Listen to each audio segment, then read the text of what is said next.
schools, we've got great for a lot of different areas. I was really, impressed with just how many things that can be done in this makerspace, from a high functioning wood shop to the equipment to embroider, to cut mats on around pictures, 3D printers, computers with all of the latest CAD and Adobe softwares, and really everything in between.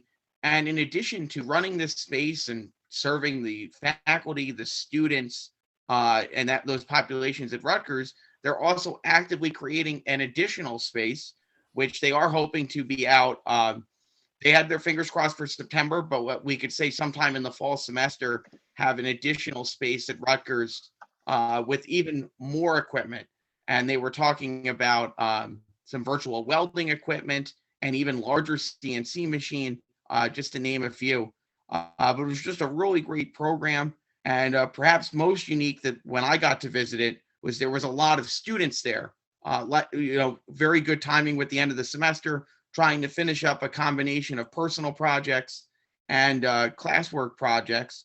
So the place was just buzzing with excitement, and students that are able to there work safely and really produce some high quality things. So how this really, it affects us as teachers is just what a great spot to let our students know about. I'm sure our high school is not the only one that we see a large percentage of our graduating class attend Rutgers for their undergraduate education. So let them know about that. But probably the most unique thing that they do, and one of the more relatively new programs, is this maker education program that's done at the graduate level. So Dave actually serves as the program coordinator for that. Chris serves as one of the professors, and that's been a great program. We've had some other NJTEEA members go through in the first cohort of that were able to get that training, get those experiences to be teaching the cutting edge programs in our high schools and middle schools, as well as gain additional graduate credits that they could either turn into credits for master's degrees if they wanted to continue their pursuit, or just for the guide movement at their local school district. But it's been just a great thing. And I won't go too much into detail, especially with Dave and Chris here, but they were able to share with me on Friday some of where their future plans are and where they think they're headed. So I know they're going to share some of that tonight. But I would encourage you, and we'll make sure that we get an email out as well after this with some of that information. But applications are being accepted for the next cohort for about the next month. It might be 1 month exactly, or pretty close to it. So if that is something that interests you, I'm sure there will be one, following that. But trying to get into this one for the spring semester is certainly something you'll hopefully be interested in. I know that the guys will say this too, but they will definitely be around tonight. If you have any questions, and they have already expressed interest, they were willing to stay on the call even afterwards. If you have more of those personal questions that just apply to you or your school district, they'll make sure to get those answered for you. So with that, Dave, I'll turn it over to you, and you can explain a little bit more about the program in detail. Yeah, thanks, Frank. And thanks for coming to Rutgers. I think Friday was a great day. I think you described the tour part really well. There were some highlights before and after the tour I could fill in. Before, maybe my favorite part, we just had a great lunch, had a great Mediterranean lunch. That's always a good opportunity. If you're gonna be discussing business, why not do it over a great lunch? So that was fantastic. But then after the tour, we had some really nice conversations too. And one of the topics that excited me a lot was the next NJTEEA annual conference and the possibility of maybe having it at Rutgers.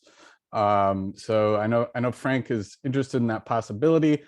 From our perspective, we'd love it, but we'd really love to have it in the new makerspace. So we're going to use that to convince the powers that be at Rutgers to get their proverbial, stuff together, so that we can do. I think you said they tend to be in the fall. Is that right, Frank? Like around October? Yeah, we've done mid to late October. We've skipped the last few for COVID reasons, but that's what we're hoping to get to.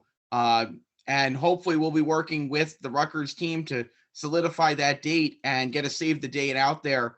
I'm hopeful for sometime in February that we'll Yeah. get that. Hopefully we can get on everybody's calendars.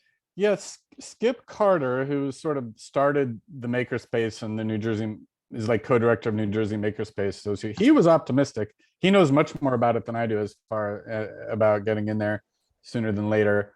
And so let's fingers crossed on that. And then we talked a little bit too about certification and you know, it sounds like DOE taking a little bit of a notice of our Maker program as they think about how you know, whether or not we need to update ed tech and other standards, endorsements, maybe ISTEM endorsements. So we are talking to them, and there is some optimism that we can make some progress there. I don't want to spend too much time on that. So yeah, just by way of introduction, I think I know most of you.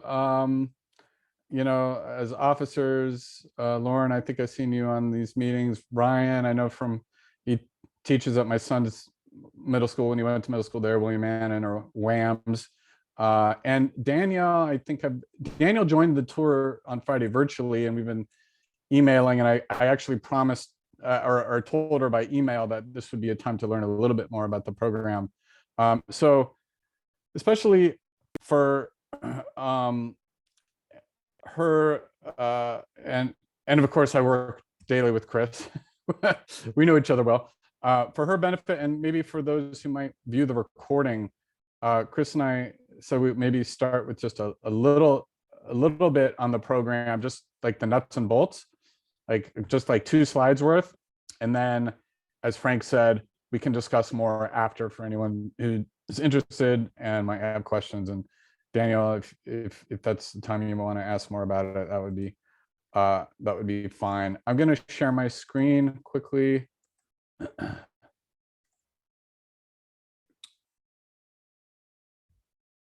That's not the one I wanted. Where did it go? Sorry here, folks.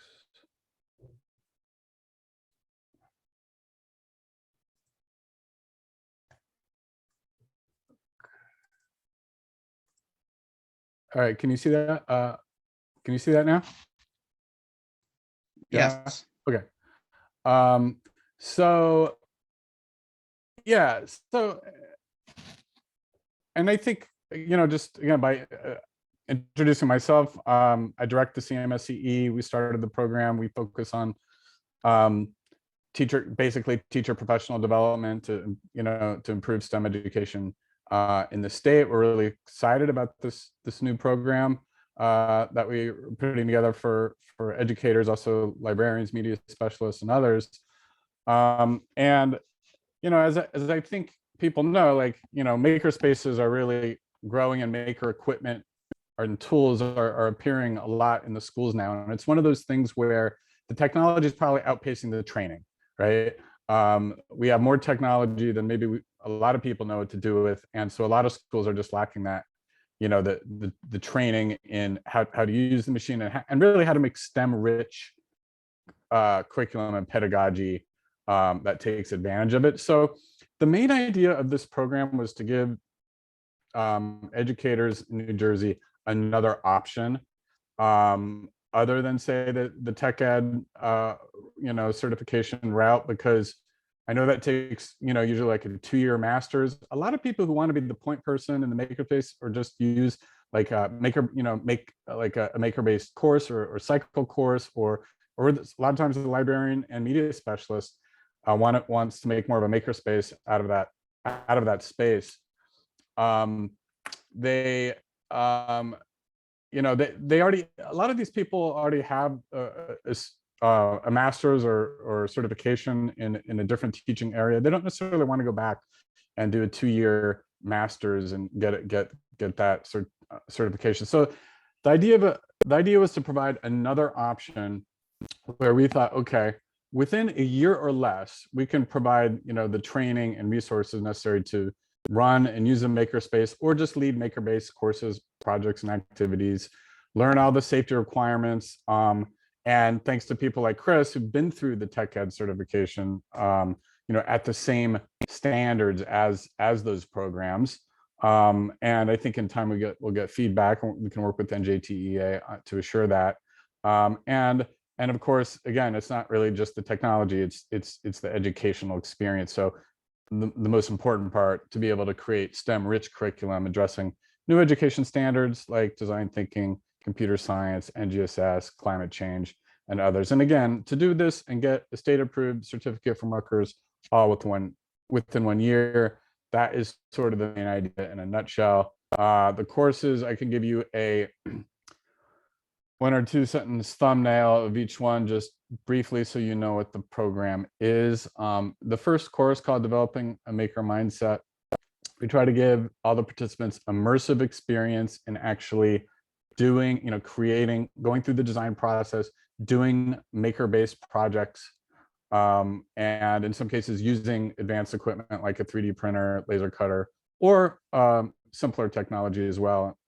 But again, having that immersive experience almost as if a student, we sometimes say it, and then so that so that the participants can reflect on the learning process, which becomes a resource later on, especially in the next major substantive course, which I'm going to skip to course 3. So once you've sort of gone through the process as if a student, then course 3, designing and facilitating a maker-centered learning environment, very much like the title sounds, is about, all of the considerations from the teacher's perspective. How do you design a maker space? How do you set up the space? And then, all the pedagogy, curriculum, assessment, and alignment to standards. And then in between is the safety and emergency lab. I know it's important for schools for liability reasons to hire, someone who supervises that space, who's had the safety,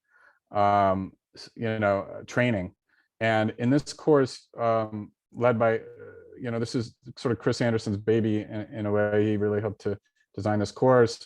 And what they do is they teach you not just how to operate maker machinery safely, but how to supervise your students and assess your students, and to provide all the documentation. Then the last course is the Capstone, where you basically, the participants take everything that they learned that's most valuable, and then they can just really run with it in whatever direction or specialty they want. It could be around a certain grade band, or around a certain piece of equipment, or just designing a curriculum or piece of curriculum or a project. So like librarians, in some cases, were showing how they were going to make their libraries into maker spaces. This is in the context of a mentorship. We are trying to add, we're seeking approval right now for a 5th course, which would actually be the first in the sequence on design thinking, which would be another course that Chris would lead. But we sort of co-teach all these courses with our team. So there's a whole lot of expertise that and brain power that sits around the table in these classes. So it's 12 credits now. For the next cohort, when we add the 5th course, would be 15 credits. And then that's basically it. In as Frank suggested, the application deadline for this next cohort is January 12th. So it is about a month or less away. And tuition is regular tuition at GSE. It's just $750 per credit, which comes out to about $2,250 for a 3 credit class. So yeah, so that's basically it. And as Frank suggested, I think it may make sense, I'll stop my share, that if there are questions, you can put them in the chat if you want a if there's something I can answer quickly. But in the interest of time, I think I'm going to hand it over to Chris and just allow for any more discussion or questions afterwards. So Chris, I've taken enough time, so I think I will let you introduce yourself however you would like. I think of you as a man who needs no introduction. So let you introduce yourself and tell us all about Morph Charts. I think you could be on mute. Got it. There you go. Thanks a lot, Dave. Thanks, everybody. Thanks, NJTEEA. Thanks for having me. So we're going to do a demonstration lesson tonight on Morph Charts. My name is Chris Anderson. I was a technology and engineering or technology education teacher for 10 years. And then after that, I started working with various school districts and colleges doing professional development. And so this is a lesson that I walked by somebody doing one time, and he was an adjunct professor at the College of New Jersey. And I saw him doing this thing, and I was about 7 years into teaching at that time. And for me, brainstorming, whenever I taught brainstorming, or I had students brainstorm during the design process, there wasn't much to it. It was pretty much making lists, right? Writing out lists of things, or in my engineering notebook, when we got to the brainstorming step of the design process, what students would have to do is maybe draw 3 ideas before they pick their favorite one or the best solution in the next step of the design process. So I would say draw 3 things and circle the best one. And inevitably, kids would always come up to me after they drew their first thing or wrote about it and come up and say, "Can I do this?" And I'd say, "No, you have to have 3 ideas." And they might go back and give me 2 pieces of junk, so that they can still be able to do their first idea. And I didn't see anything wrong with it. Didn't necessarily say they were on it, but when I walked by this classroom and saw this guy, Phil Hamill, teaching this lesson, I was like, "Oh my goodness, this is ridiculous." Like, it changed everything for me for brainstorming. And so ever since that time, I've always introduced brainstorming as its own separate skill for the design process, and use this technique with students. And then whenever they got into any design challenge, at a minimum, this would be a way for them to document their brainstorming process, and also a way for them to select an idea, which when they move on to their final solution. And I want to pause on that for a second.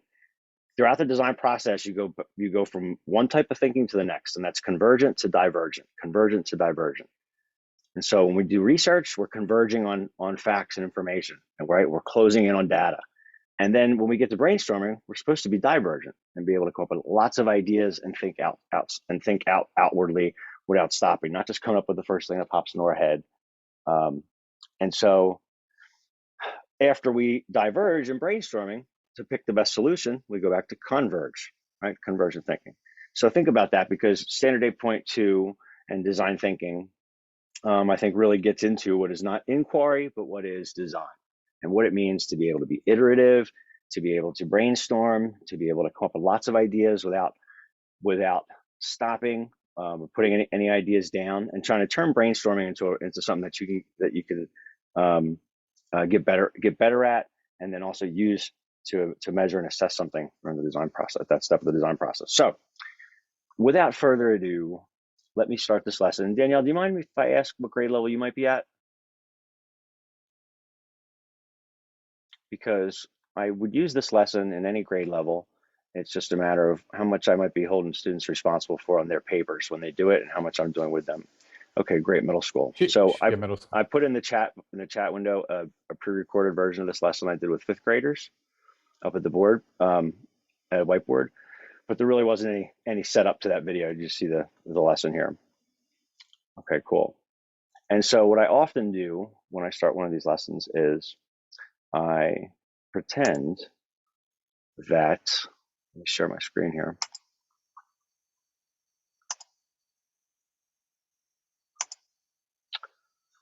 I pretend that I'm the student's boss, and they all work for me, and we all work for some company. And let's see how we're doing here. All right, so can everybody see out the window of the hotel here? Beautiful out there. We're out here on our company retreat, our annual company retreat, and all of you work for Anderson Incorporated. And here at Anderson Incorporated, we come up with really novel products that we think we can sell out there to the public in our infomercials. And we get really energetic people to pitch these, pitch men and women to go out there in these commercials and sell these things for us. And here in our annual company retreat, all of you are working for me as the brainstorming crew. And so we've been tasked to come up with some ideas for a product that would be recession proof, something that people would use even if they didn't have a lot of money. They'd still want to spend it on something. And our research team came up with the idea for hygiene products like soap, because it's something where they still see a great big market for it. So our job today here is to do the brainstorming for lots of ideas for bars of soap. And then we don't have to pick the best idea. We just have to come up with a lot of them and we're going to put these out to the next design part of the design team, who's actually going to take one of these ideas and run with it. So if you look out the window there, you can see the beautiful beach. I brought you to a really nice tropical island for our retreat, and you can probably smell the pig that's roasting out there right now. It's been roasting under the sand for a couple hours, and we're going to go out there and we're going to get to enjoy that as soon as we get done with our brainstorming session. I hear there are vegetarian options as well. There's fresh seaweed that washes up on the beach twice a day. Actually, I'm just kidding. I was a vegetarian once for a couple weeks. All right. So your job here, everybody, your job here right now, if you would do this for me on a piece of paper, we're going to use these ideas for our exercise. I just want to see what your brainstorming techniques are, right? This is what I would be saying to my students. I want to see what your best brainstorming technique is. So on a piece of paper, come up with as many ideas as you can for a new bar of soap that no one's ever seen before. And the only stipulation is that it's supposed to be a solid. All right, the soap would be in solid form. All right, now I would give the class 2 or 3 minutes, and people would start to put ideas down, and students start to ask questions like, well, what am I supposed to put on the paper? I said, put your ideas down on the paper. And they said, what do I do? Do I draw? I said, whatever you think is your technique for capturing lots of ideas. And so as I walk around, I can see a lot of students making lists on their paper. Like they'll write out an idea for a bar of soap and make one long list. Or I might see them draw out a bar of soap, right? Maybe they label it or something. But predominantly there's those 2 techniques. And sometimes I'll see students make like a cloud burst or one of those spider web things where you start with an idea and then it branches out to other clouds, you know? Right. And I ask the room, I say, now after 3 minutes, I say, how many people have 1,000 ideas in their paper? No? Oh, okay. Some of these just look like polar bears in a snowstorm right now on these papers. And I say, okay, well, who has 100? Oh, about 10? You know, and then I get down about 10. Some people will have that many on their paper. And what I point out to students is at that point is that look at these ideas you came up with. You're all giving me the final idea, like the bar of soap at the end, what it would look like. And they say, well, yeah, you asked us for ideas for bars of soap. And I said, well, let's take this idea of a bar of soap and break it into some features or some observable features of a bar of soap. And if we can brainstorm those features one at a time, we don't have to think about the whole bar. So I'm going to switch my lights over. And if you want to draw a morph chart on your piece of paper as well at home, you can. And I like to use an 11 by 17 piece of paper, something that's bigger. All right. And I've got a marker here, a pencil. Let me switch over the lights and the camera.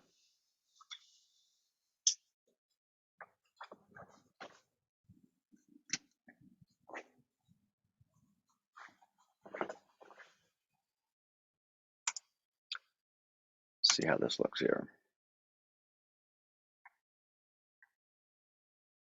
All right, can you still hear me and see me okay? All right, cool. So, can anybody give me an idea out there, some observable features for a bar of soap if we were to make some categories up? Shape. Yeah, shape could be a category. Texture. Texture.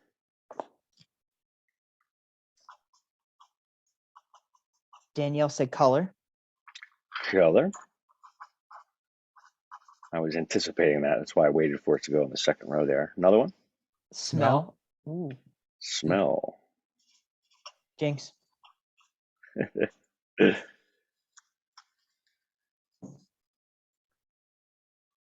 about, give me another one. I know this might be funny, but because so many of these have to do with your different senses, I was thinking sound. I know most soap doesn't make sound, but that doesn't mean that our new great invention soap can't make a sound. It's a good point. So I put size here, you know, and sometimes students will say taste or something else, you know, and I don't know how pleasant that would be, but we could I'll put miscellaneous down here as my 6th category. And Dave, that idea you had will be fair enough. Fair enough. there. Yeah. So let's turn this into a chart, and I'm going to work off rows here. So each one of these categories will be a row. And so the idea to a morph chart, which I think in the engineering world, they might refer to this as a feature matrix.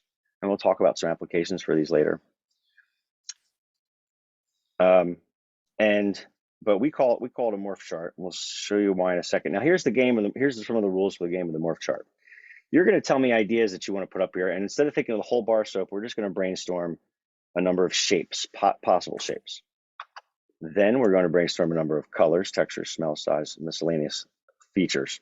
And the thing is, when you tell me your idea, you have to tell me what to draw here, because I'm only going to use pictures, right? And now if I had colored pencils, and if I had done a lesson maybe on some color theory one day prior to a lesson like this, sketching and drawing lesson could be helpful prior to this. That's usually where this comes in if I'm doing this in a intro to tech cycle. But the rule being that if I only have a black marker, when we get to something like color, you're going to tell me a color, but you have to tell me what to draw that would represent that color. So that if anybody else who happened to look at this page to look at our brainstorming, even if they didn't speak the same language as us, our ideas would still universally communicate. And that can be tough for some ideas, as we may find, but let's just give it a shot now. And I don't want to hear any boring stuff either, right? So when we do shapes, don't say things like circle, square, triangle, all right? Give me a good challenge to try to draw them. All right, so let's go with. Chris, before you get started, do you allow any text? I mean, obviously the rows on the left, but going forward, will you put any text on this? No, I'm only going to use pictures. And it's going to be tough at some points. And when it gets tough, we have to hang in there and persevere and get through it until we come up with something, even if it kind of drags on there. And what happens is if I teach it as a standalone lesson and then I reinforce it with, now you come up with your own product, and then we'll pick categories for you in class, then you're going to go home and brainstorm them. And maybe I'll tell them they have to use colored pencil at home. That would be like an assignment to reinforce this. But during the design process, I may let them do it with just words, so that when they're doing it in their engineering notebook later, right, it's something that they're not getting hung up on necessarily drawing the picture, but they have the option of it. Because in certain things, right, certain design challenges, just writing it isn't going to be as effective as maybe drawing me a little picture.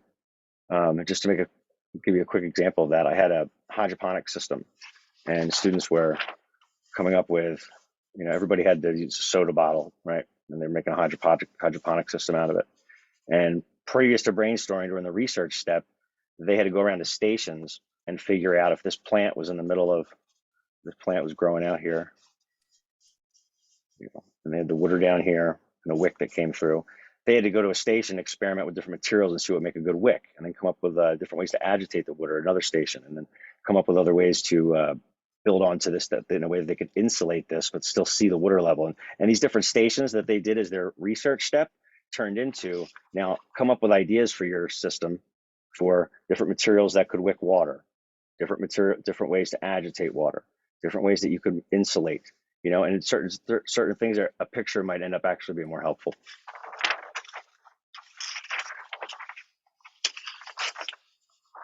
All right, so let's get back to our tropical island.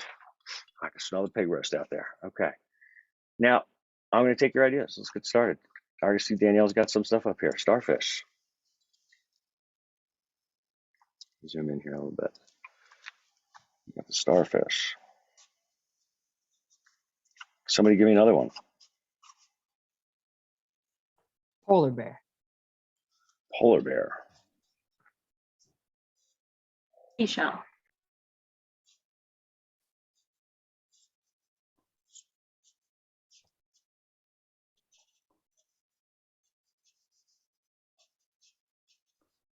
Seashell.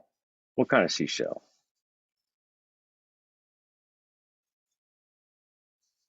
We may have to. We don't have to see if we can redraw this polar bear. All right, I got the seashell. There you go, like that. That's yeah. You read my mind. That one. All right. Other shape? How about race car? Race car. Oh, we'll really see your engineering.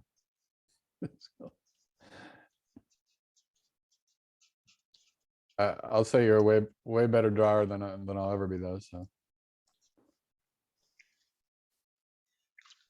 Yeah, there you go. Let's do 6. So we'll come up with 6. We got 4. Dinosaur. Animals are Chris- very popular. Chris just wants to draw a dinosaur. That's his excuse. It's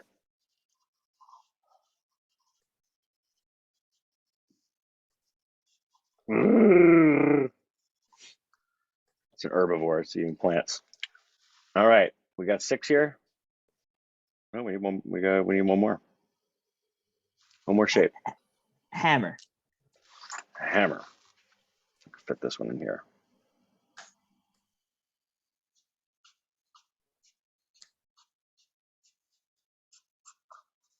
Yeah, so if I taught 2D or 3D drawing prior to this, which I normally try to do in a sequence, this would be a way for them to practice some of their 2D and 3D. You know, if I taught color theory, we could express some of the different ideas in here besides the color row. But color could be used to suggest emotion and just to suggest things like temperature. All right. Okay, cool. Let's go to color. So you're going to tell me a color and how to draw it. What do I put there that would let everybody know that color?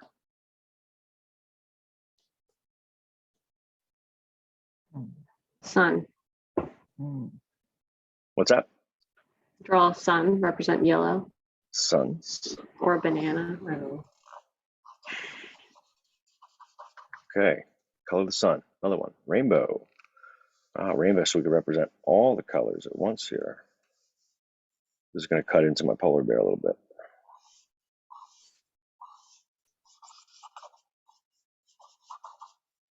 Rainbow. Another one? A pumpkin for. Ooh. Pumpkin for orange. Yeah.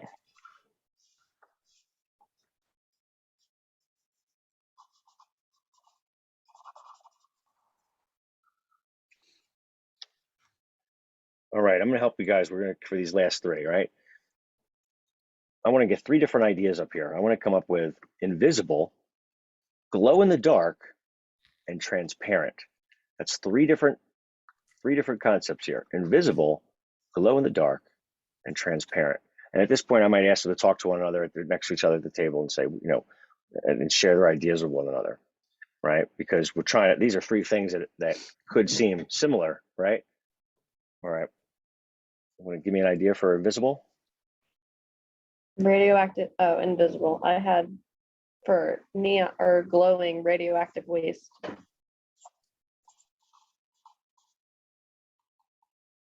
There's glowing, glows in the dark, invisible, A ghost. ghost.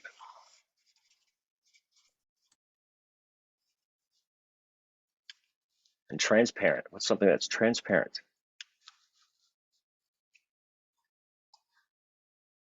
A raindrop.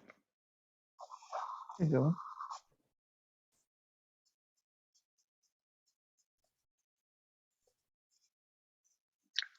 Excellent. Nice job, everybody. Nice job. All right. Textures. Some textures for this bar of soap. Tell me how to draw it.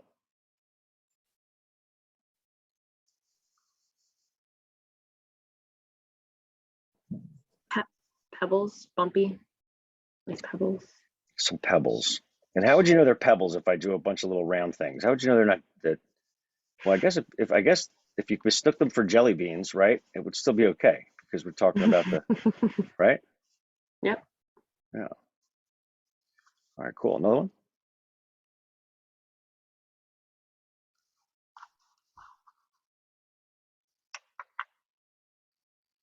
While you think of another one, I'm going to put some. I'm going to put a little song on in the background. It's real light, good brainstorming music.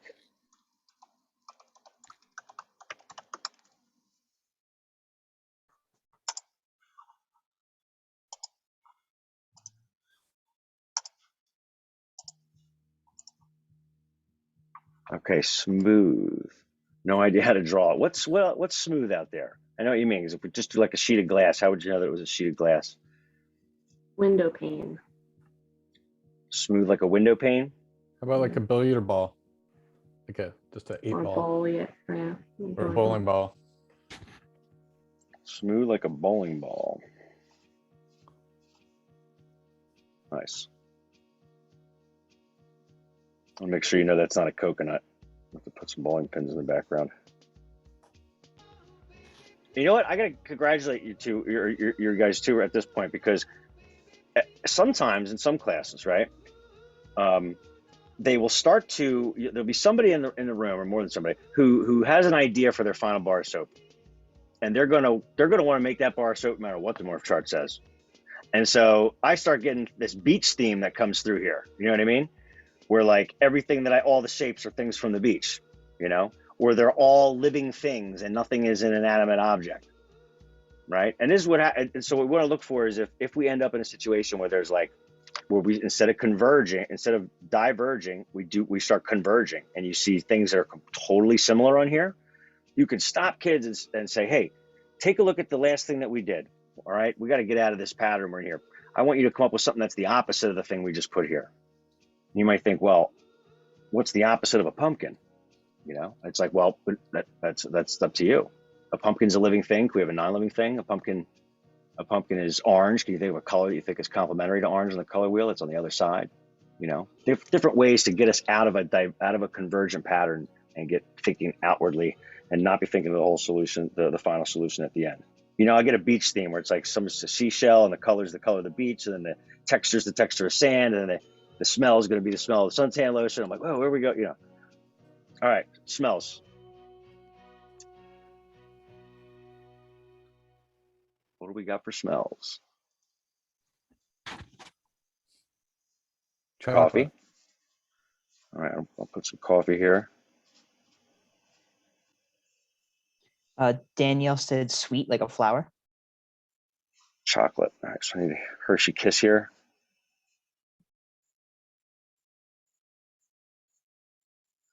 Sweet like a flower. Maybe we'll do a rose for the flower.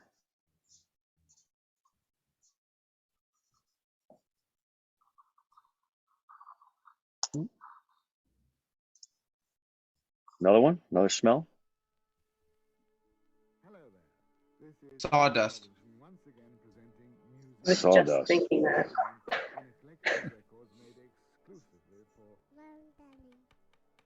I've really enjoyed choosing this music for you, and I hope you're going to enjoy listening to it. So on this little disc, I'm going to play you one or two reasons why I think you will.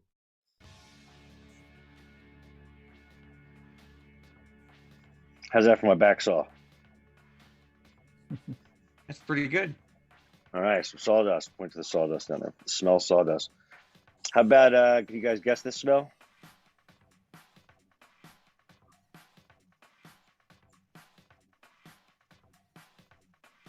I gave you a hint. It's not Cool ice cream. Whip. That's steam coming off there. Definitely, definitely Cool Whip, Chris. Nope, this is poo. And it looks like you draw this a lot, Chris, because you drew that very quickly, and it was very, very good. I couldn't wait to get to it. Yeah, this is a point I'm trying. This is a plant for a reason, right? There's no bad ideas of brainstorming. So you might think, well, you wouldn't want to have soap that smells like poo, right? And in reality, there's somebody who might. They might want to go to Spencer's, pick up some soap that's red, shaped like a heart, but it doesn't smell like cinnamon, right? And it's for kids who get taken to their parents' party, and they have a big dinner party with a bunch of adults. They don't want to be there, so they get this soap and they swap it out in the bathroom with the other soap, you know, and they watch as all the guests come in before hors d'oeuvres, and people come out and they wash their hands. Then they come out of the bathroom and they're going, wait a minute, I must have not washed very well. What is it? And they go back in the bathroom. Now they're scrubbing up their whole arm with the stuff. Chris, are You know what I are you speaking from experience? Did No. you do this malicious act, No, I was good at or was it. it done to you? When I was a little kid, I was good at it. But no, I actually saw Mr. Phil Hamill use that one specifically in his lesson.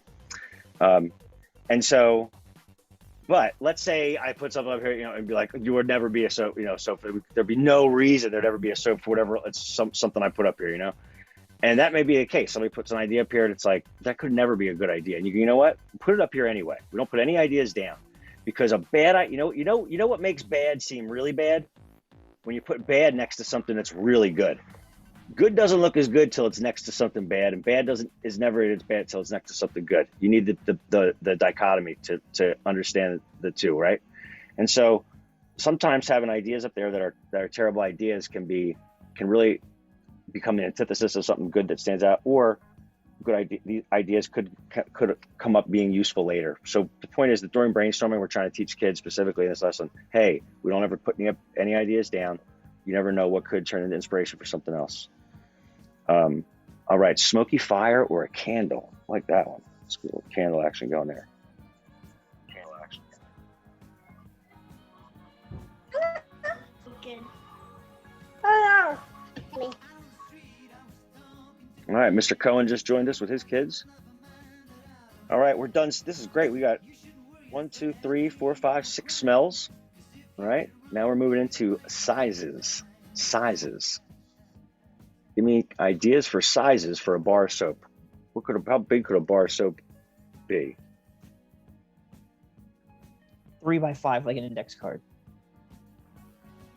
Like an index card.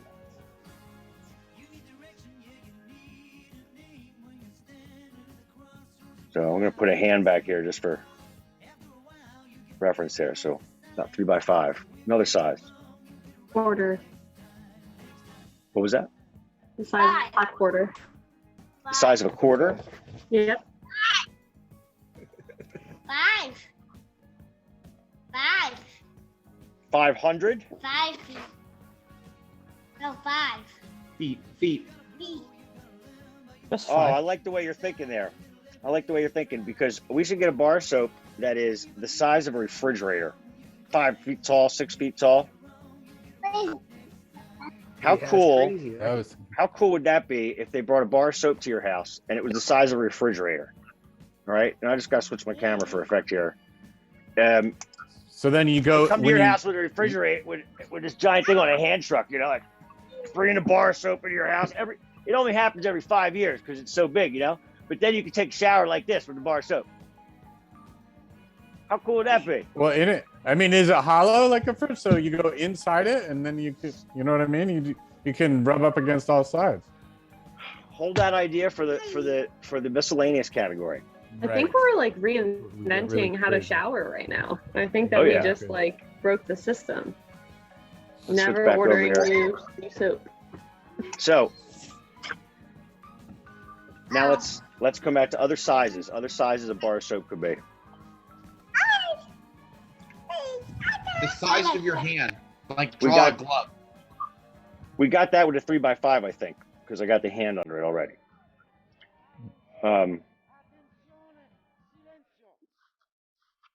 You don't have to be logical. Oh, textbook size. There we go. I'm sorry. I'm not thinking to look back at the chat automatically. I'm sorry, Danielle. So here's a textbook.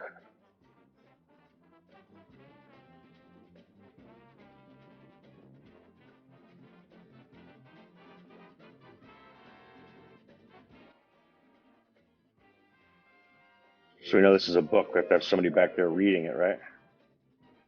Some hands on the book. Maybe they're an alien reading a book. All right, another size. Well, microscopic. So small you'd have to look at it under a microscope. The size of Clifford, the big red dog. Clifford, the big red dog. So my kids picked that today, actually, when we did our morph charts. Oh, did you do more charts today? Yeah, it's my favorite thing to teach. I didn't tell you? No. Oh. We did it for t-shirt ideas today. Well, we got 2 Morph Chart teachers for the price of 1. There's Clifford. All right. This is great. So we got six of them. Now look at this chart, guys. So we're brainstorming ideas for a bar of soap. We've got all these different shape ideas, right? We've got the starfish, the polar bear, the seashell, hammer, a race car, and a dinosaur, Brontosaurus, or the Paleosaur. And then we have colors, color of the sun, rainbow, pumpkin, glow in the dark nuclear waste, invisible like a ghost, or the color transparent like the rain. For textures, like the way it would feel when you touch the bar of soap on the outside, we've got bumpy like pebbles, smooth like a bowling ball, sticky like a piece of gum on the bottom of your shoe, real stringy like spaghetti and meatballs. That's spaghetti. Or it could be soft, like fluffy like a pillow. That'd be neat for a bar of soap. Or it could have ridges on it like one of those potato chips. You know, potato chips, the Pringles. Smells. It could smell like a cup of coffee. It could smell like chocolate. That's a Hershey Kiss. It could smell like roses and flowers, sweet flowers. It could smell like sawdust. That's a saw. Whoosh, whoosh, whoosh. It could smell like dog poo. Ew. Or it could smell like like when you just light a candle. That smoky fire smell. It could be as big as your hand, the size of a quarter, the size of a refrigerator, the size of a book, microscopic, or the size of Clifford the dog. All right, now our last category is called miscellaneous. So if you could do something else to the bar of soap, like it could have a special feature, or it could have something else that it's attached to, or it could have a magic power, anything you wanted to have with the soap. My grandpop, I remember, we gave him a bar of soap for Christmas, and it said on the package, this bar of soap either has a $1 bill, a $5 bill, or a $50 bill in it. Didn't you know my grandpa, we couldn't find him at dinner time because he was upstairs in the bathroom scrubbing the bar of soap as fast as he could to try to see what was inside there? It ended up being a 1. All right. What would you want to have for your bar of soap? I just said I want to have a bar of soap that when you wash, eventually there's a present inside. What was that idea? Bar soap.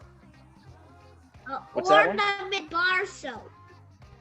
Ornament bar soap. An ornament? Oh my gosh. So we're gonna have like a Christmas tree, right? And you're gonna have it where it's like an ornament that hangs from the tree, right?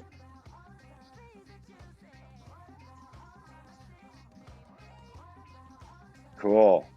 Point to that ornament. Another one. So the idea about sound was like it sings a song or plays a song when you wash with it.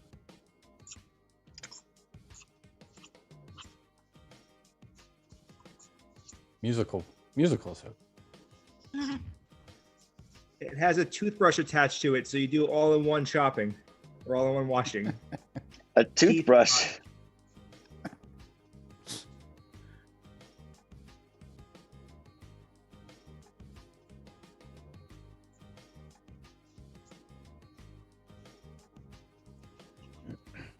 That's the toothbrush. That's the toothbrush. All right. Danielle, that flavored, so if it gets in your mouth, it doesn't taste bad. Oh wow! How do I draw that? So I make like a big mouth open with the tongue sticking out, and they're about to eat the soap. What about it tastes good? Like, tastes like candy or tastes like chocolate. Like not just smells like it, but Yeah, you could eat it like you could skip breakfast. right. And that's really one-stop shopping because, right, you take a shower and have your breakfast at once. It's great. Yeah, sausage egg McMuffin in the shower. And then you brush your Okay. Brush your teeth. And then Come on, draw the golden arches. Golden arches. for what? For McDonald's? The egg McMuffin. All right, we can do that. Well, it's easy to draw, McDonald's. right? It's funny. The only thing I get at McDonald's is the fish fillet, and I just realized this year that was the only option that's not meat. Right? All right, actually, there's chicken though, but they're not supposed to be known for the fish fillet. All right, so this is like the breakfast, Sammy. So if it's gonna be breakfast time, I need to do like maybe a clock, so you know what time it is. Because I'm not cheating because I'm not using any words. So what's a good time for breakfast? 5 a.m. right?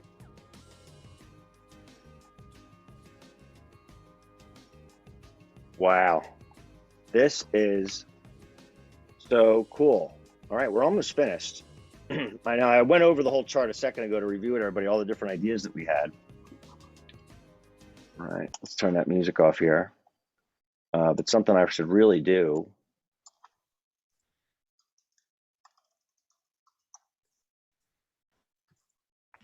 before we continue is just give everybody a big round of applause for the great job you've done so far in completing the whole chart.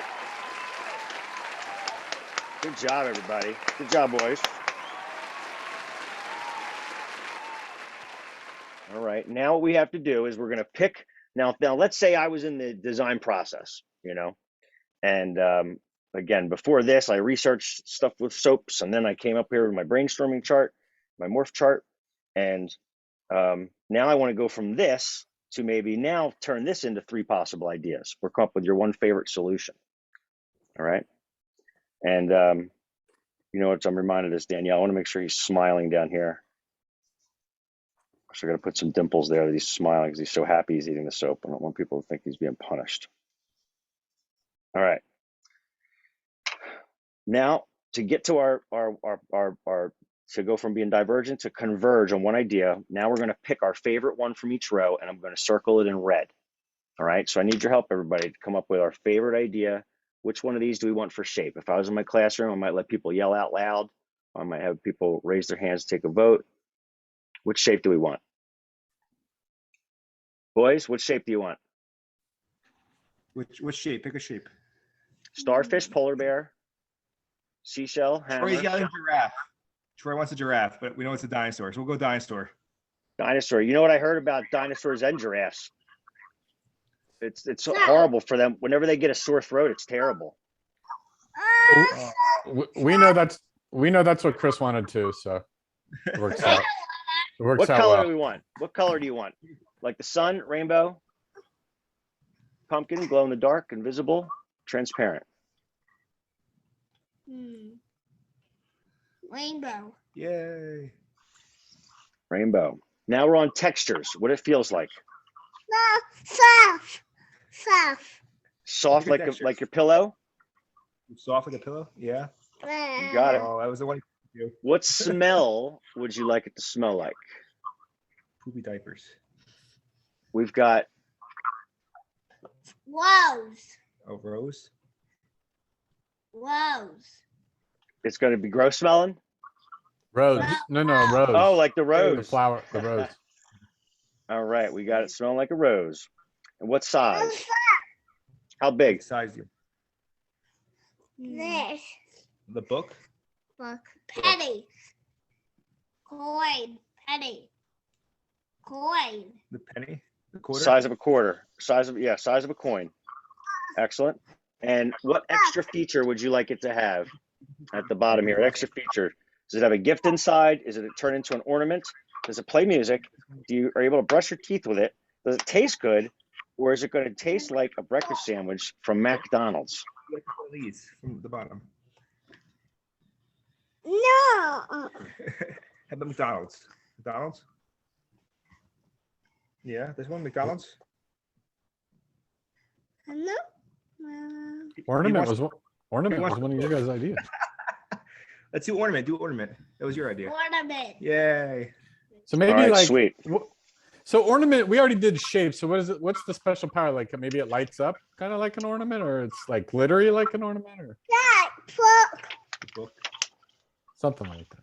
Okay. So what this allowed us to do is take these ideas. Now we're morphing these different ideas from each category into one special idea. And so you guys want to have a tree, and it's got these ornaments on it that are actually the colors of, I was looking for my other markers. Right. I don't want to get up to grab, but it's going to be a rainbow of colors. So you're going to have all different colors on here. So imagine that this was all different colors. Roy G. Biv, red, yellow, orange, green, blue, violet. And It's not shaped. It's not shaped round. it's super soft to the touch. When you touch it, it's actually soft. So it's not hard like a regular ornament. You could actually go to sleep on this ornament as a pillow if you wanted to. And when you get up close to it, it's going to make the whole Christmas tree smell super sweet, like roses and flowers, right? And it's only the size of a quarter. So we're going to actually be able to fill up the Christmas tree with tons of these things, right? They're going to be little, like the size of a quarter. And the shape of it, oh, wait a minute. We picked the dinosaur shape, right? Right. Is that why everybody's looking at me like I'm crazy? Yeah, interject here, please. This has to be shaped like a dinosaur. So maybe it could come with all different kinds of dinosaurs. Maybe the dinosaur can wear the ornament around its neck. Yeah. Got Triceratops on here. Ooh, nice. T-Rex. That's good. How about a Dilophosaurus? So I had a student one time. I have, the Morph Chart. Like I had a student who was trying to make a some type of this Halloween sculpture, and it was going to have this Grim Reaper, and the Grim Reaper was going to be carrying something in his hand. And I remember we got down to that as from one Morph Chart, but then he came up with a whole other Morph Chart just to figure out what the Grim Reaper would be carrying. So a Morph Chart something that could go deeper. But here's the power of the Morph Chart. What did I say in the beginning was the constraint where I had like, I was only getting 3 ideas, right, from students when I first started teaching, right? That's all I would ask for at the brainstorming step, and it would be the whole idea at one time. How many potential bars of soap? How many different unique bars of soap do we have the potential for if we made combinations where we have 6 features here, 6 different features, and we had 6 variations? It's more than 17. Keep going. 6 to the 6th? Yep, 6 to the 6th power. Right? 6 to the 6th power. So how many possible bars of soap is that? Let's pull up the calculator. 6 to the 6th power. Anybody got it? 46,656. 46,000? Is that what you said? 656. 46,656. Oh my goodness. So this is why this technique blew my mind, right? It has exponential power. We just came up with, literally in 30 minutes, 46,000 possible ideas for a bar of soap. I wasn't kidding when I asked you in our retreat here a couple minutes ago, how many ideas do you think we could come up with in just a short period of time? Right? And so let me switch back over here to myself so you can see me. So that is the Morph Chart in a nutshell, because that's usually what I stick with, 6 categories, 6 features, something like that, because it fits on this big piece of paper. And it adds so much more depth and breadth to what you do at the brainstorming step. It really forces students to have to be divergent and have to come up with lots of ideas before they pick their best one. And for homework assignment from my students, I might say, okay, now you're gonna have to morph something yourself. All right. And so I want you guys to quickly give me an idea here. If I told you had to invent a new sweatshirt that nobody ever saw before, what could your categories be for a new sweatshirt nobody ever saw before? You're going to invent a new sweatshirt. Fabric. We could have the fabric that it's made of. What else? We could have the lining. That could be different, right? It could have graphics on the outside. Or prints. Smells. No, I said pictures. Pictures. Yep, pictures. We got pictures here. Style, like I guess like the different styles of hoodies or something. Yeah, like how does it go on, right? Like, is it a zipper? Is it hook and loop? Is it Velcro? Is it buttons? And so there's 2 different things. We got the style for it, and then also, I guess, like how it goes on. But you get my drift here. And in real engineering, people do this. My buddy has a company where he works for a company that somebody comes to them with a yacht. Somebody just bought a yacht or a big huge boat, and then his job is to figure out what the different systems on the boat are going to be that they're going to go with, and what they're going to use for their power system, their electrical generators, what they're going to use for communication systems on the thing. And they go through all the different ideas for this thing, and then they present them to their clients. And it's also a way for them to show clients lots of ideas, to give the client choice in picking something. So, and I just want to mention this for the sake of the video. I don't know if Danielle's interested, but any school district that goes to NJTEEA and becomes part of the 5-star review, where you can have your school audited to see how well they perform in terms of their ability to address tech ed standards, and teach and use for facility. It's a number of things, right? It's for facilities, it's for curriculum, it's pedagogy. But one of the things you can be shown for pedagogy is whether or not one of the things you can be shown in terms of how much design you're teaching is if there's evidence that Morph Charts are being used to teach brainstorming in your class. All right. Sorry, I made that sound more complicated than it was there, Frank. So that's it for this evening. For my part of the lesson, I hope you enjoyed it. I put a link in the chat previously to a pre-recorded version of this, and I hope you get some use out of it. That's it. Thanks, Chris. But I think you should play that applause one more time, at least one more time, for yourself and for the host for that activity. You still got that? I do. Let me pull it back. Maybe it's harder to play spontaneously. I just felt like we needed a little applause at that time. I can give my applause.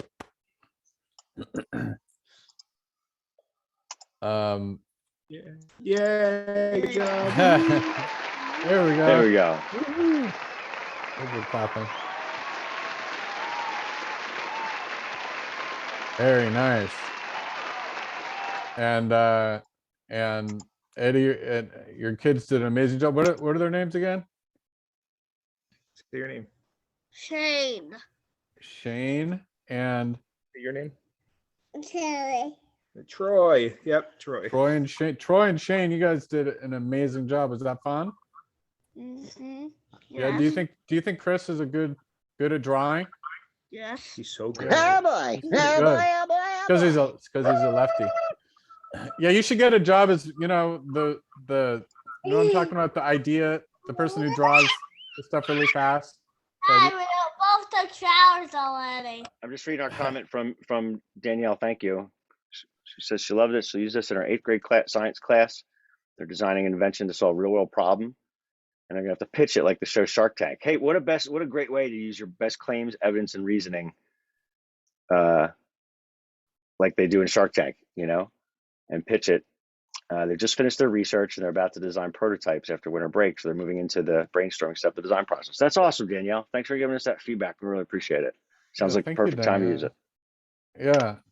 And Danielle, if you or anyone else, like we said, if you want to ask any questions, I know we went through the stuff on the Maker Cert very, very quickly, with the thought that maybe not everyone, at least online, needs. I know some of these people have heard about it already a couple times. Why don't you just put a link to that landing page in the chat? I did. We're kind of late on time here too. I'm looking. It's already 8:12. I did. Yeah. Cool. Well, the other thing is if Daniel, if you want to talk a little, and then we can end the meeting and stop the recording. But if she wants to hang on, she can. Eddie, I'm really glad if it's virtual. If it's in the Maker. So we designed it to be hybrid, alternating in this Makerspace and online. And then COVID happened, and we had to go to 100% online. And now, we tried to redesign it so that we're in the Makerspace, maybe at least a third of the classes, but the jury's out because I think the demand for online is still quite high. So bottom line, we're trying to be really accommodating, so that people can take it online. Because there's also people who are at a distance, and it's not really feasible to come on the campus. So yeah, we work with, we make kits. People can sort of bring their own access to Maker equipment if they have access to one, in their local environment. We can work with that too. So we try to be very creative and think outside the box. We probably have a morph chart just for different instructional formats for this thing. There's probably, 6 to the 6 power combinations of different, at least, I know we've already graduated from hybrid, which is 2, to now we're doing, as we're redesigning it, we're thinking about live, online synchronous, online asynchronous. So that's at least tribrid. There's probably, I'm sure we'll have a lot more possibilities and combinations from there. So I did just want to mention that, but yeah, it seems like we've probably used up all the time we have.